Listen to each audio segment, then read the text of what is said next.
कानपुर में कानून व्यवस्था पटरी से उतरते हुए नजर आ रही है, जहां बदमाशों के हौसले इस कदर बढ़े हुए हैं कि ताबड़तोड़ एक के बाद एक कई वारदातों को अंजाम दे रहे हैं।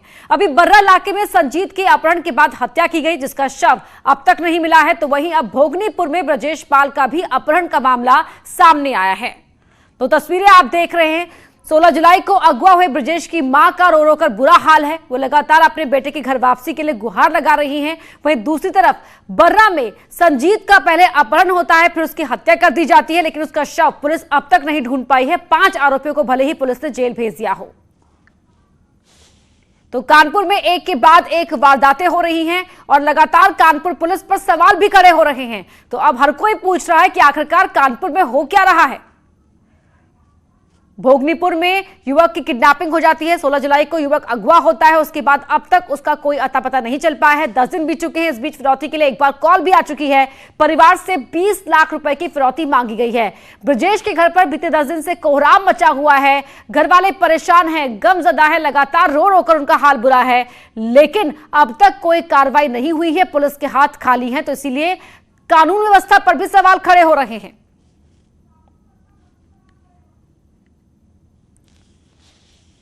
बर्रा इलाके में रहने वाले संजीत यादव की अपहरण के बाद हत्या के बाद कानपुर देहात में भी एक सनसनीखेज मामला सामने आया है, जहां एक लड़के का अपहरण कर लिया गया है। धर्म कांटे के कर्मचारी था और अब अपहरणकर्ता 20 लाख की फिरौती मांग रहे हैं।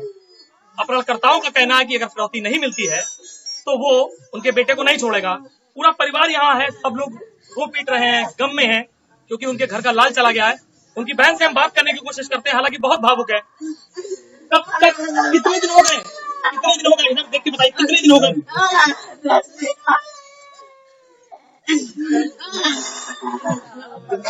अच्छा ये बताइए कि इन 10 दिनों में किस पुलिस अधिकारी के किसके पास चक्कर काट रहे हैं? लग रहा है पुलिस ढूंढ के ला पाएगी भाई को। 10 दिन हो गए और मेरे छोटे भाई को लस उठाया, उनको मारा पीटा घूम रहा है। भाई को क्यों उठा ले गए? लड़के चक्कर में घूम रहा है। ये आपको चोटें कैसे लगी है? हैं? किसने मारा? पुलिस वालों ने मारा। पुलिस ने क्यों मारा भाई? हैं? ये बता।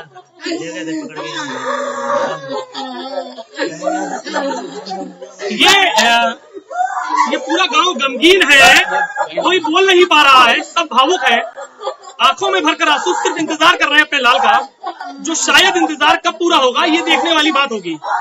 न्यूज़ 18 के लिए कानपुर देहात से सौरभ मिश्रा। तो कानपुर देहात के भोगनीपुर में जहां ब्रजेश का घर है, वहां हमारे सहयोगी सौरभ हमारे साथ वहां से जुड़ रहे हैं। सौरभ, आपका रुख करना चाहूंगी। तस्वीरें हमने लगातार देखी, दर्शकों को दिखाई भी। जाहिर तौर पर जिस परिवार का बेटा गायब हो, लापता हो, उस परिवार का क्या हाल होगा इस तस्वीरों से साफ जाहिर हो रहा है। लेकिन क्या हुआ था, क्या बता पाएंगी उनकी बहन, और किस तरीके से पुलिस अब तक कोई कार्रवाई नहीं कर पा रही है?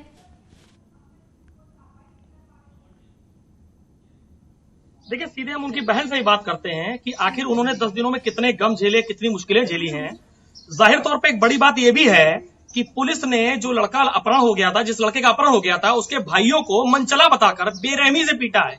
मतलब कानपुर देहात की खाकी जो पुलिस है, कानपुर देहात के जो अधिकारी हैं, वो कानपुर पुलिस से शायद 10 कदम आगे चल रहे हैं कि उन्होंने अपहरण जो लड़का हुआ है उसके घर वालों को, उनकी पीड़ा को सुनना उचित नहीं समझा, उनके दर्द को महसूस नहीं किया, बल्कि वो खाकी में इस कदर नशे में चूर हो गए कि उन्होंने पीड़ित के ही भाइयों को बुरी तरह पीटा।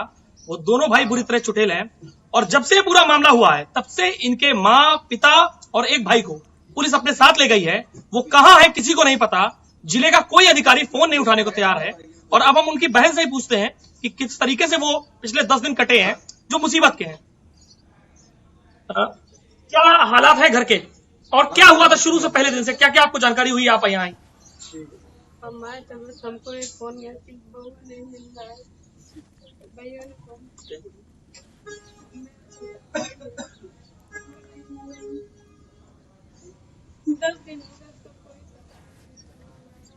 थोड़ा तेज।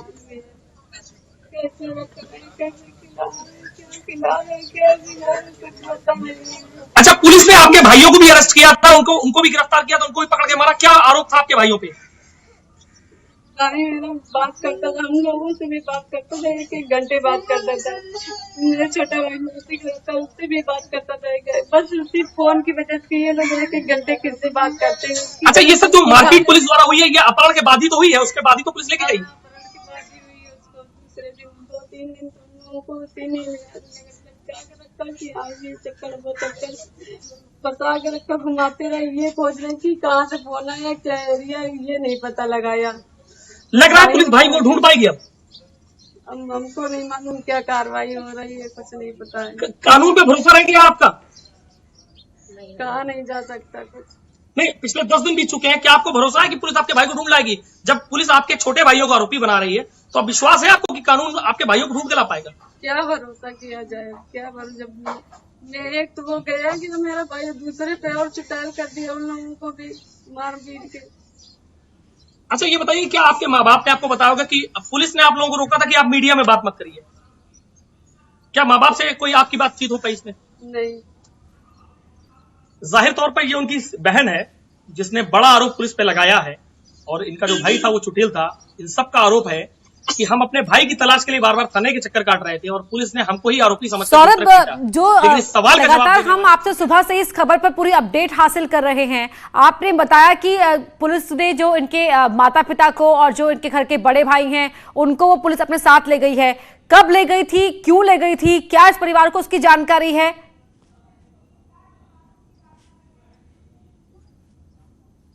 देखिए, ये पूरा मामला सुबह से शुरू हुआ। जैसे ही न्यूज 18 ने इस पूरे मामले को उठाया, तो उसके बाद कानपुर देहात पुलिस तुरंत बैकफुट पे आई और इनके माँ बाप और भाई को उठा ले गई, क्योंकि उन्होंने देखा कि कानपुर के कांड में किस तरीके से माँ बाप लगातार आरोप लगा रहे थे।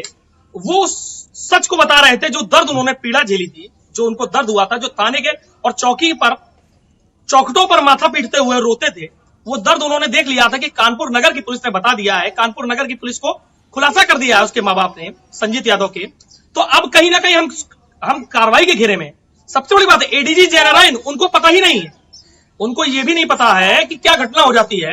वो एडीजी है, बगल का लगा जिला है, उसके बावजूद उन्हें नहीं पता है। आईजी मोहित अग्रवाल, किसी को कुछ नहीं पता है। अधिकारी एसपी यहां पर फोन नहीं उठाते हैं। तो बिल्कुल, जो अधिकारी हैं उनके पास कोई जवाब नहीं है, पुलिस के हाथ खाली हैं, परिवार के पास सिवाय आंसू बहाने के फिलहाल कोई और विकल्प या कोई और चारा उन्हें दिखाई नहीं दे रहा है। तो परिवार आंसू बहा रहा है, लगातार मदद की गुहार लगा रहा है। सौरभ, बहुत बहुत शुक्रिया आपका इस पूरी जानकारी के लिए। तो परिवार का बेटा 10 दिन से गायब है, और वहीं इस मामले में एक ऑडियो क्लिप भी सामने आई है जिसमें फिरौती मांग रहे हैं अपहरणकर्ता। सुनाते हैं आपको। हेलो।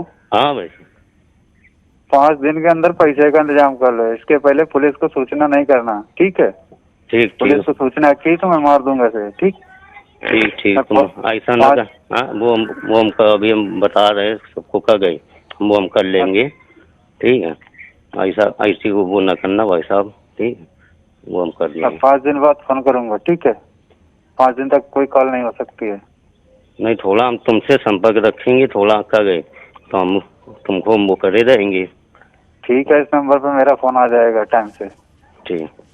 हेलो। तो कानपुर पुलिस पर एक बार फिर गंभीर सवाल उठ रहे हैं, और संजीत अपहरण मर्डर केस पर पुलिस के दावों पर भी सवाल उठ रहे हैं। आरोपी ज्ञानेंद्र के पिता और पड़ोसियों ने सनसनीखेज बयान दिया है। कहा है कि ज्ञानेंद्र के घर के बाहर से कार को धक्का लगाकर ले गई पुलिस। ये वो कार थी जिस पर दावा था पुलिस का कि अपहरणकर्ता इसी कार में बैठाकर संजीत को ले जा रहे थे। पुलिस से कार स्टार्ट तक नहीं हुई। ज्ञानेंद्र के पिता का कहना है जिस घर में संजीत को बंधक बनाया गया वहां जंग लगा ताला मिला है। ये सारे खुलासे किए हैं आरोपी ज्ञानेंद्र के पिता और पड़ोसियों ने। बता दें आपको कि जिस घर में संजीत को बंधक बनाकर रखा गया, जब पुलिस ने दावा किया था उस घर पर जंग लगा ताला मिला हुआ है, और जिस गाड़ी में अपहरणकर्ताओं के सवार होने की बात पुलिस की ओर से कही गई थी, वो गाड़ी ज्ञानेंद्र के घर के बाहर से पुलिस ले गई है। यहां तक कि वो गाड़ी पुलिस से स्टार्ट भी नहीं हुई थी और उस गाड़ी को पुलिस धक्का मार कर ले गई। ये सभी खुलासे ज्ञानेंद्र के पिता और पड़ोसी कर रहे हैं। सनसनीखेज खुलासों के जरिए यहां पर पुलिस एक बार फिर सवालों के घेरे में है कि क्या पुलिस ने जो कहानी पेश की, क्या वो सही थी, या उसमें ऐसा कोई हिस्सा था जो मिसिंग था, कोई मिसिंग एपिसोड यहां पर उसकी सुगबुगाहट दिखाई दे रही है। खराब कंडीशन में है। अब वो चलने के उसमें नहीं, बहुत ज़्यादा उसमें करता था, तो यही ज़्यादा 15-20 किलोमीटर चलने के बाद वो बंद हो जाती है। गाड़ी ख़राब है, अच्छी कंडीशन में नहीं थी। जिसमें ऐसी गाड़ी में अपहरण तो मुझे जिस दिन वो लोग गाड़ी ले गए हैं उस दिन गाड़ी किस तरह से ले गए थे पुलिस वाले? गाड़ी यहाँ से स्टार्ट किए, अंदर बैठ करके वो बर्रा इंस्पेक्टर भी थे खड़े सामने, सरदार जी, और किसी तरह करके इसके बाद जब गाड़ी नहीं स्टार्ट हुई तो उन्होंने कहा कि फ़ोन किया कि गोविंद नगर इंस्पेक्टर की गाड़ी हवाले करो, गोविंद नगर इंस्पेक्टर की गाड़ी हवाले करो, और इसके बाद नहीं जब हुआ तो धक्का दे करके 4 पुलिस वाले ले गए। श्याम तिवारी हमारे सहयोगी फोनलाइन पर जुड़ रहे हैं इसी खबर पर। श्याम, ये सनसनीखेज खुलासा और एक बार फिर सवालों के घेरे में कानपुर पुलिस, बर्रा पुलिस। बिल्कुल, लगातार इस अपहरण केस और उसके बाद जब मर्डर की बात सामने आ गई, लगातार पुलिस सवालों के घेरे पे है। शुरुआत से बात की जाए, शुरुआत पुलिस ने लापरवाही बरती, इसके बाद जब खुलासा करने का नौबत आया तो ऐसा कहा जा रहा है कि पुलिस ने आरन फारन में जल्दबाजी में खुलासा कर दिया है और तमाम वो तथ्य, वो सबूत जुटाने में असफल पुलिस साबित हुई है, जिसके जरिए पुलिस कोर्ट में इन दोषियों को अपराधी साबित कर सकती थी, जिनके ऊपर आरोप लगा उनको अपराधी साबित कर सकती थी। आपको बता दें कि जिस गाड़ी से अपहरण करने की बात की जा रही है वो गाड़ी स्टार्ट नहीं हुई, पुलिस उसको लेकर के गई। बताया जा रहा है कि पुलिस को धक्का लगा करके थाने लेकर के गई है। तो उस गाड़ी पे जो गाड़ी स्टार्ट नहीं हो सकती, उस गाड़ी से किसी का अपहरण कैसे हो सकता है? इसके अलावा जिस मकान में युवक को रखने की बात की जा रही थी, वहाँ के आसपास के लोगों ने ये बात बताई कि ये मकान कभी कभी खुलता था, पिछले 15 दिनों से इसको खोला नहीं गया था। तो तमाम इस तरीके के सवाल हैं जो पुलिस को लगातार घेर रहे हैं और इन सब के बीच सबसे बड़ा सवाल यही है कि आखिर उसका शव कहाँ गया, संजीत का शव कहाँ गया। पुलिस ने दावा किया कि जिन अभियुक्तों को उन्होंने गिरफ्तार किया है उन्होंने पुलिस को बताया है कि उसके शव को पांडु नदी में फेंका गया था और अभी तक शव का बरामद ना होना, इसके अलावा पुलिस की जो कहानी है गाड़ी बरामद करने की, इसके अलावा संजीत का कोई दूसरा, जैसे संजीत का मोबाइल है, संजीत का पर्स है, संजीत एक बैग ब्लड कलेक्शन के लिए रखता था, तो इस तरीके का कोई सामान बरामद नहीं हुआ। तो पूरे परिवार वाले भी संजीत के लगातार ये सवाल उठा रहे हैं कि आखिर पुलिस ने ये किस तरीके का खुलासा किया है। इसी बीच पुलिस का एक दावा ये है कि जो 30 लाख रुपए की फिरौती की बात की जा रही थी, वो फिरौती पर लगातार पुलिस सवाल उठाती चली आ रही थी, परिवार को कटघरे में खड़ा करने का प्रयास कर रही थी। वो बैग भी पुलिस बरामद नहीं कर पाई, जो बैग पुलिस ने खुद दिया था पीड़ित परिवार को कि इस बैग में पैसा रख करके, कपड़े रख करके फिरौती देनी है।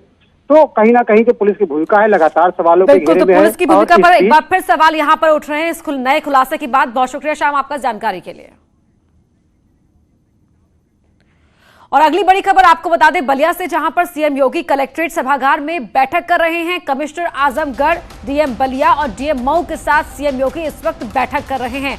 बड़ी खबर आपको बता रहे हैं, गोरखपुर से सबसे पहले बलिया ही पहुंचे हैं सीएम योगी और तमाम उन इलाकों का यहां पर सर्वेक्षण करने का कार्यक्रम भी है जहां पर जो इलाके बाढ़ प्रभावित हैं, और दूसरा कोरोना संक्रमण से निपटने के लिए क्या व्यवस्थाएं की गई हैं, उन तमाम चीजों की भी निरीक्षण यहां पर कर रहे हैं मुख्यमंत्री योगी। फिलहाल अधिकारियों के साथ बैठक कर रहे हैं और बैठक के जरिए जानकारी यहां पर हासिल की जा रही है कि कोविड-19 से निपटने के लिए क्या इंतजाम किए जा रहे हैं, क्या कुछ चुनौतियां यहां अधिकारियों के सामने पेश आ रही है। इस वक्त की बड़ी खबर आपको बता रहे हैं बलिया से। बलिया में सीएम योगी मौजूद है, समीक्षा बैठक कोविड-19 आप देख भी सकते हैं, बोर्ड पर लिखा हुआ है पीछे, और यहां पर तमाम अधिकारी इस वक्त मौजूद हैं जो सीएम को जानकारी दे रहे हैं। Commissioner Azamgarh, DM Ballia, DM Mau के साथ यहां पर मुख्यमंत्री योगी आदित्यनाथ की बैठक जारी है। बैठक में अधिकारियों से वो पूछ रहे हैं कि किस तरह से यहां पर कोविड-19 से निपटने के लिए क्या इंतजाम किए गए हैं, क्या कुछ चुनौतियां आ रही हैं और क्या मामले हैं वहां पर, और जो वीकेंड पर लॉकडाउन होता है उससे कितना असर पड़ रहा है बढ़ते संक्रमण को रोकने के लिए। वहीं से पहले सीएम योगी ने गोरखपुर में एम्स का निरीक्षण किया। एम्स कोविड-19 को लेकर बनने वाले हैं वार्ड और एम्स के निर्माण की प्रगति भी जानी। मुख्यमंत्री ने हेलीकॉप्टर से सैजनवा तहसील में बाढ़ प्रभावित क्षेत्रों का भी हवाई सर्वे किया। तो तस्वीरें आपके टीवी स्क्रीन पर हैं। सैजनवा में हवाई सर्वेक्षण किया है मुख्यमंत्री योगी ने, और दूसरा यहां पर अस्पताल का निरीक्षण भी किया है, कोविड सेंटर का, कि क्या यहां पर उपाय किए गए हैं, क्या व्यवस्था यहां पर बनाई गई है।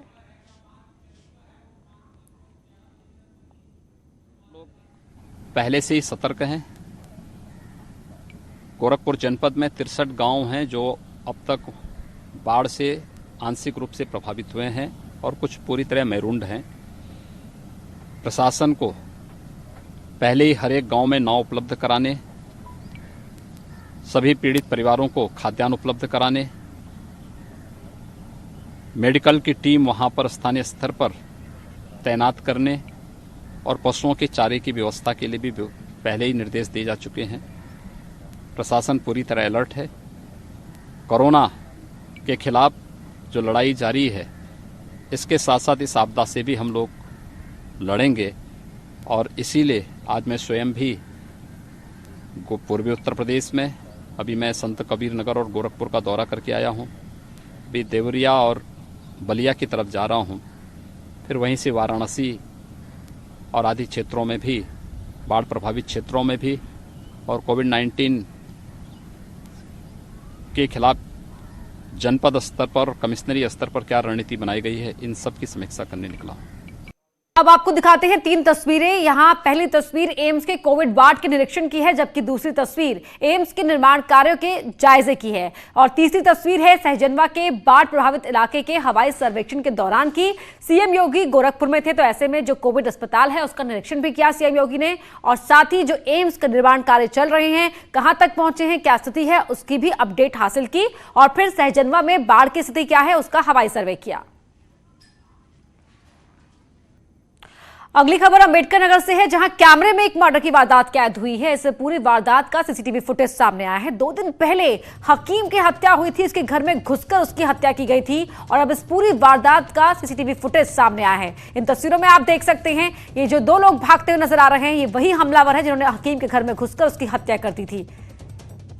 देखिए, पीली टी शर्ट पहने एक शख्स ने गोली चलाई और उसके बाद वो दोनों वहां मौके से फरार हो गए। के पांडे हमारे सहयोगी फोन लाइन पर जुड़ गए हैं। के ये पूरा जो फुटेज है वो हैरान कर देता है कि बदमाशों को बिल्कुल भी खौफ नहीं, घर में घुसकर कहीं भी, कभी सरेराह कभी घर में घुसकर वारदातों को अंजाम दे रहे हैं। बिल्कुल सही कहा अपर्णा, आप सीसीटीवी फुटेज देख सकते हैं किस तरीके से दिन दहाड़े बेखौफ 2 बदमाश घर में घुस के हकीम को पहले गोली चलाते हैं उसके ऊपर, उसके बाद वो भागता है और पड़ोस के घर में जाता है, पड़ोस के घर में घुस के उसको बाके से मार के और खुलेआम पिस्टल लहराते हुए फरार हो जाते। यही 2 बदमाश है जिनको आज पुलिस ने बीती रात इनकाउंटर में पकड़ा। उनको दोनों को गोली लगी है और दोनों जिला अस्पताल में भर्ती है। अपर्णा, बहुत शुक्रिया के पांडे आपका इस जानकारी के लिए। वहीं पुलिस ने आज मुठभेड़ के बाद इन हत्यारों को गिरफ्तार भी कर लिया। अंबेडकर नगर में पुलिस और बदमाशों के बीच मुठभेड़ हुई, जिसमें 2 बदमाशों को गोली लगी। तस्वीरें आप वहां की देख रहे हैं, जहां पर एनकाउंटर हुआ और पुलिस ने दोनों ही बदमाशों को गिरफ्तार कर लिया। दोनों ही बदमाशों के पैर में मुठभेड़ के दौरान गोली भी लगी है। इलाज के लिए अस्पताल में एडमिट कराया गया है। हंसपुर थाना इलाके के सिमरा नसीरपुर के पास ही मुठभेड़ हुई है।